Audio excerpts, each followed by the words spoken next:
Andy Haldane spoke about the doom loop, where all the costs are borne by society, but all the benefits are taken by money, by capital. And I think that's true. And secondly, the system as it stands, all the incentive structures are towards vice, are towards selfishness, remuneration of the person, egotism, privatization. So we need to move where there's rewards for virtue, where there's rewards, incentives to virtue, we call it, where loyalty, modesty are rewarded. So the entire system as it stands at the moment is a system which just rewards vice. It's a system whereby everything is turned into money, and the monetization of the social, and we see that in the welfare reforms over the last 30 to 40 years, which are increasingly privatized. So what happens here is state market are the only two, and I'm saying that socialism is about the actual democratic participation of society in the distribution of the burdens and the rewards of society.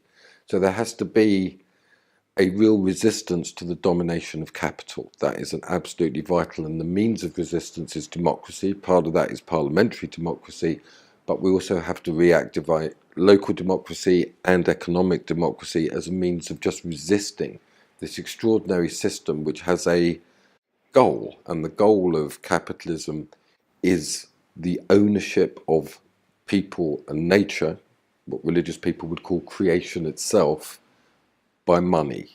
And that's the way that it works, so that land becomes commodified, work becomes commodified, and then family life becomes financialized. And in the end, there's no basis of resistance to the domination of capitalism. That's the logic of it.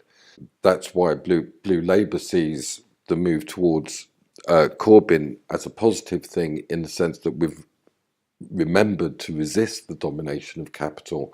But the next part of the story is to then reactivate society so that people can actively resist together. And that's the logic of the Labour tradition. There's the terrible story up in the northeast of the Northern Counties Permanent Building Society, which was established in the 1830s in order that people would have a home in the world, and everybody put in and everybody took out. It was a trusted local institution, merged in actually the 1960s. So it existed for 130 years as an autonomous institution, merged with the other local building society, which was called the Rock, to become Northern Rock.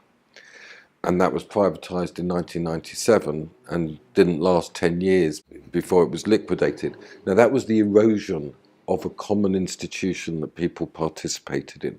So the reactivation of the social, of active democratic association as a means of resisting the domination of capital, that's the central thesis, that's the central practice that Blue Labour promotes.